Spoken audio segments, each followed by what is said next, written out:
Hi friends, welcome to Suresh sir classes. ఎవరైతే త్వరలో జరగబోతున్నటువంటి group 1 mains అదేవిధంగా గ్రూప్ 3 గ్రూప్ 2 కొరకు ప్రిపేర్ అవుతున్నారో వాళ్ళందరికీ కూడా ఉపయోగపడేటటువంటి జాబ్ని డిసైడ్ చేసేటటువంటి అత్యధికంగా మార్క్స్ని స్కోర్ చేసేటటువంటి సబ్జెక్ట్ తెలంగాణ ఉద్యమం, తెలంగాణ చరిత్ర, తెలంగాణ సంస్కృతి. ఈ 3 టాపిక్లు కలిసి సురేష్ సార్ క్లాసెస్ యాప్లో కేవలం 222 రూపాయలకే మీకు ఆఫర్గా ఇవ్వడం జరుగుతుంది. ఎవరైతే కాంపిటేటివ్ ఎగ్జామ్స్కి ప్రిపేర్ అవుతున్నారో మీ ఫ్రెండ్స్, మీ రిలేటివ్స్ ఒక్కసారి వాళ్ళకి ఈ విషయాన్ని తెలియచేయండి. తెలంగాణ ఉద్యమం, తెలంగాణ చరిత్ర, తెలంగాణ సంస్కృతి, 33 జిల్లాల సమాచారం, గత పోటీ పరీక్షలు వచ్చినటువంటి ప్రీవియస్ క్వశ్చన్స్, దాదాపు 800 వీడియోస్ కేవలం మన యాప్లోనే అవైలబుల్గా ఉన్నాయి. ఎవరైతే group 1, 2, 3 SI, constable, JL, DL, గురుకుల ఎగ్జామ్స్కి ప్రిపేర్ అవుతున్నారో వాళ్ళకి ఈ విషయాన్ని తెలియచేయండి. ఒక్కసారి ప్లే స్టోర్కి వెళ్ళండి, సురేష్ సార్ క్లాసెస్ అనే యాప్ని డౌన్లోడ్ చేసుకోండి, మీ ఉద్యోగాన్ని పొందండి. I wish all the best. Hi friends, welcome to Suresh sir classes. ఎవరైతే group 1, group 2, group 3, JL, DL, Gurukula, SI, constable exams కోసం ప్రిపేర్ అవుతున్నారు వాళ్ళ కోసం జిల్లాల సమాచారం అనేది చాలా చాలా ఇంపార్టెంట్. తెలంగాణలోని 33 జిల్లాల సమాచారం కేవలం మన యాప్లోనే ఉంది.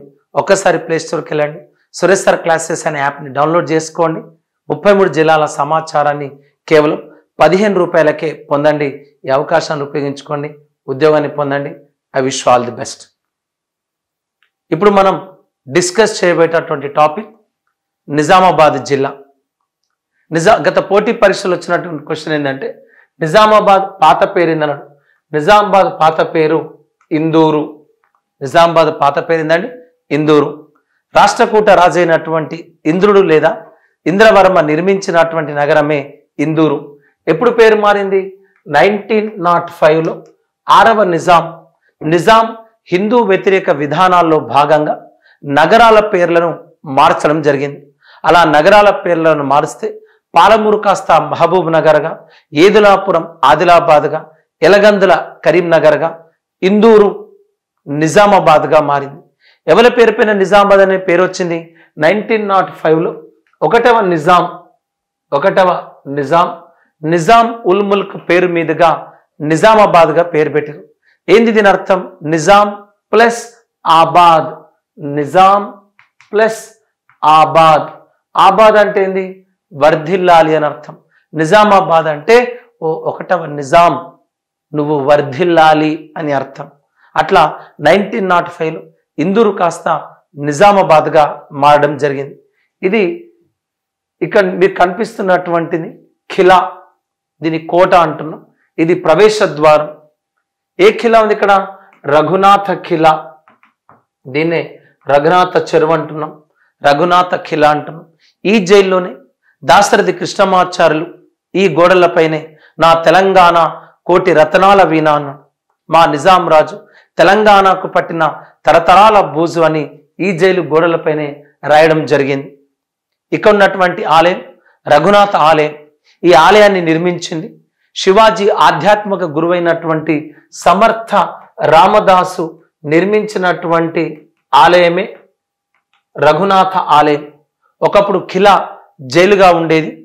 ఈ జైల్లోనే అనేక మంది తమ జీవితాలను వెల్లదీయడం జరిగింది, అనేక అరాచకాలు అనుభవించారు. బట్ ఇటీవల ప్రభుత్వం ఇక్కడ ఉన్నటువంటి జైలును తొలగించి సారంగపూర్కు బదిలీ చేసింది. ఎక్కడికి బదిలీ చేసింది? సారంగపూర్ అనే పట్టణంలో ఉన్నటువంటి ఒక ప్రాంతానికి బదిలీ చేసింది. ఇక్కడే సారంగపూర్లో శివాజీ గురువైనటువంటి సమర్థ రామదాసు హనుమాన్ ఆలయాన్ని కూడా నిర్మించడం జరిగింది. నిజామాబాద్లో ఉన్నటువంటి ప్రధానమైనటువంటి హనుమాన్ ఆలయం సమర్థ రామదాసు నిర్మించినటువంటి సారంగపూర్ హనుమాన్ ఆలయం. ఇక్కడ జైలును షిఫ్ట్ చేసి ఈ జైల్లోనే ఉన్నటువంటి ఆలయం రఘునాథ ఆలయం. దాని యొక్క ప్రవేశ ద్వారం ఇది. దీని కింద మొత్తం జైళ్ళు ఉన్నాయి, పైన కూడా జైలు అనేది ఉంది. సో ఇది ప్రవేశ ద్వారం రఘునాథ ఖిలా. ఇక్కడనే రఘునాథ చెరువు అనేది ఉంది. నిజామాబాద్ పట్టణానికి తాగునీరు అందించేటటువంటి ప్రాజెక్ట్ అనండి, చెరువు అనండి, రఘునాథ చెరువు, రఘునాథ ఆలయం, సమర్థ రామదాసు నిర్మించినటువంటి ఆలయం. ఇదే నిజామాబాద్ అనే పట్టణం ఏ నది ఒడ్డున ఉందంటాడు? పులాంగ్ అనే నది ఒడ్డున ఉంది. దీన్నే పూలవాగు అనేవారు. రాను రాను పులాంగ్గా మారడం జరిగింది. ఎలా మారింది? పులాంగ్గా మారింది. 2016లో తెలంగాణ ప్రభుత్వం జిల్లాల పునర్విభజనలో భాగంగా నిజామాబాద్ను 2 జిల్లాలుగా విభజించింది. ఒకటి కామారెడ్డి జిల్లా, ఇంకోటి నిజామాబాద్ జిల్లా. నిజామాబాద్ జిల్లాకు రెవెన్యూ డివిజన్ ఒకటి నిజామాబాద్, రెండవది బోధన్, మూడవది ఆర్మూర్. ఈ 3 రెవెన్యూ డివిజన్లతో ఏర్పడినటువంటి జిల్లా నిజామాబాద్ జిల్లా. నిజామాబాద్ను విడదీసి 2016లో అక్టోబర్ 11వ తారీఖు నాడు ఏర్పడినటువంటి నూతన జిల్లా కామారెడ్డి జిల్లా. ఈ కామారెడ్డి రెవెన్యూ డివిజన్లు కామారెడ్డి, బాన్సువాడ, ఎల్లారెడ్డి. కామారెడ్డి, బాన్సువాడ, ఎల్లారెడ్డి. ఇటీవల ఈ జిల్లా రెండుగా విభజించబడింది. ఇదే నిజామాబాద్ ప్రధానమైనటువంటి ప్రాజెక్టులు ఉన్నాయి. దాన్ని మనం అలీసాగర్ ప్రాజెక్ట్ అంటున్నాం. ఏమంటున్నామండి? అలీసాగర్ ప్రాజెక్ట్ అంటున్నాం. గత పోటీ పరీక్షలో మనకు అడిగిన నిజామాబాద్లో ఉన్నటువంటి మొట్టమొదటి లిఫ్ట్ ఇరిగేషన్ ఇదనండి. తెలంగాణలో ఉన్నటువంటి మొట్టమొదటి లిఫ్ట్ ఇరిగేషన్ అలీసాగర్. ఏదండి?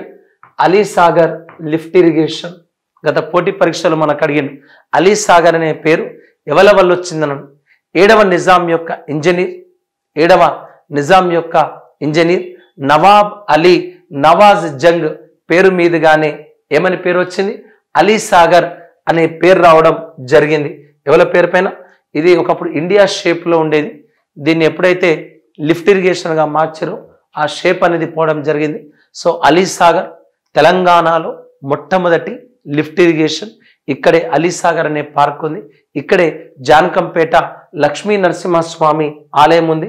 దక్షిణ భారతదేశంలో ఉన్నటువంటి ఏకైక అష్టముఖి కోనేరు ఇక్కడే ఉందండి. దీన్నే జానకంపేట అష్టముఖి కోనేరు అని మనం పేర్కొంటాం. సో ఇది అష్టముఖి కోనేరు. జనరల్గా కోనేరు అంటే 4 ముఖాలే ఉంటాయి. కోనేరు అంటే 4 ముఖాలే ఉంటాయి. ఇక్కడ మాత్రం అష్టముఖి కోనేరు మీకు కనిపిస్తుంది.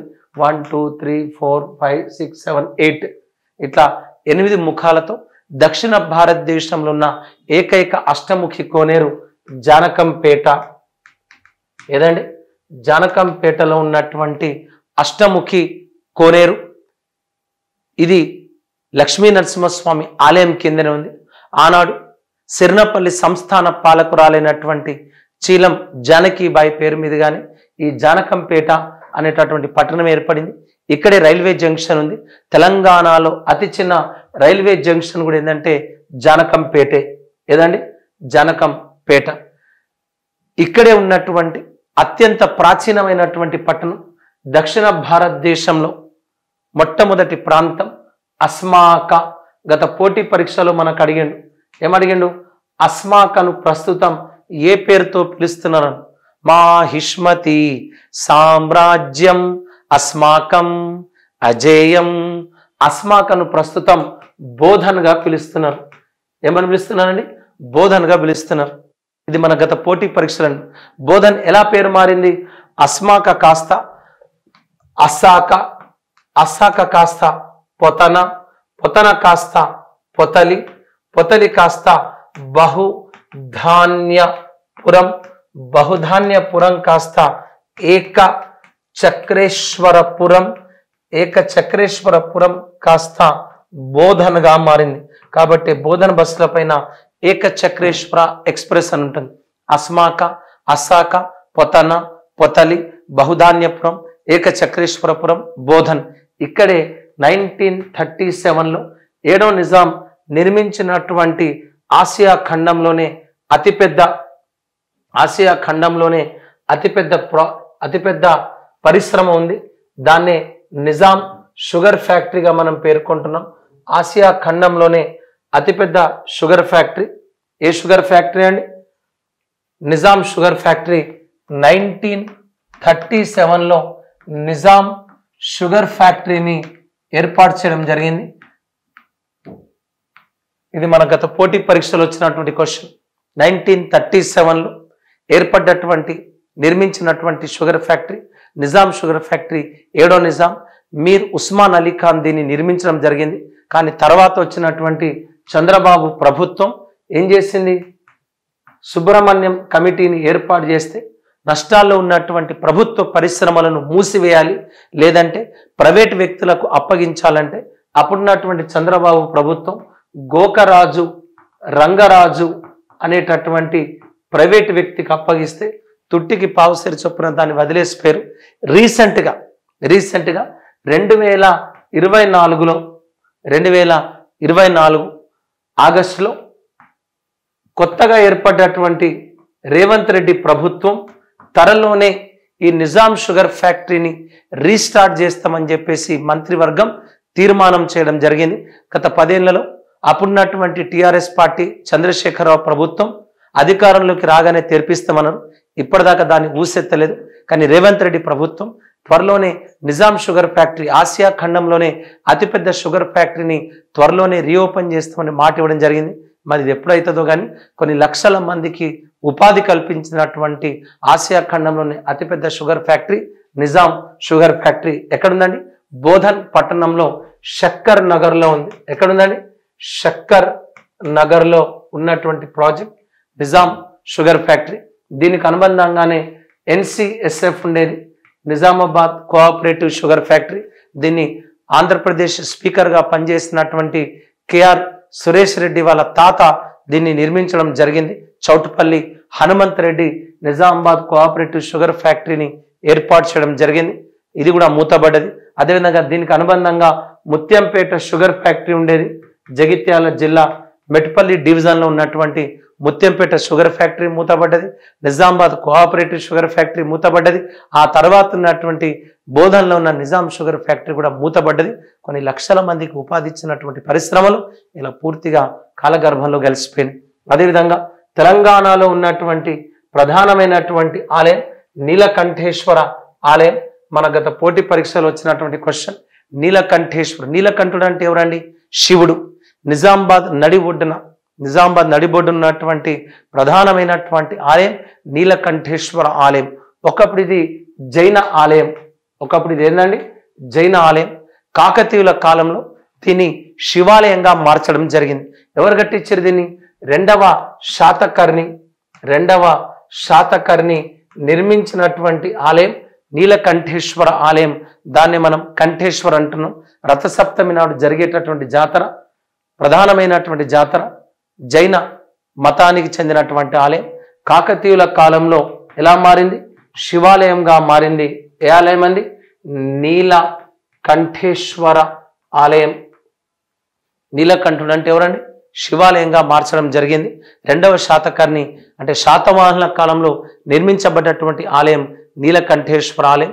రథసప్తమి నాడు జాతర అనేది ఇక్కడ జరుగుతుంది.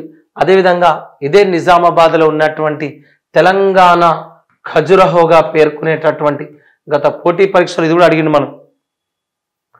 తెలంగాణ ఖజురహోగా అంటే ఇక్కడ సెక్స్ చిత్రాలు ఉండేటివి. కానీ మొత్తం ఇక్కడ ఉన్నటువంటి విద్యార్థులంతా ఎవరో తెలియదు ఆకతాయిలు మొత్తం కూడా కొట్టేయడం జరిగింది. దీన్ని తెలంగాణ ఖజురహోగా పేర్కొంటాం. ఏ ఆలయం అంటే అది? డిచ్పల్లి. గత పోటీ పరీక్షలో ఎస్ఏ ఎగ్జామ్లో మనకి ఏమడిగిండు? డిచ్పల్లి దేనికి ప్రసిద్ధి అన్నాడు.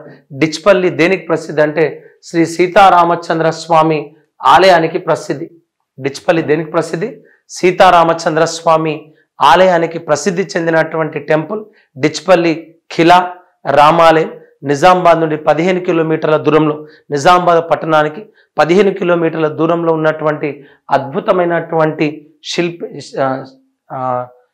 వాస్తు శిల్పంతో చెక్కినటువంటి టెంపుల్ డిచ్పల్లి ఖిలా రామాలయం. ఇది తెలంగాణలో ప్రధానమైనటువంటి ఆలయంగా పేర్కొని జరుగుతుంది.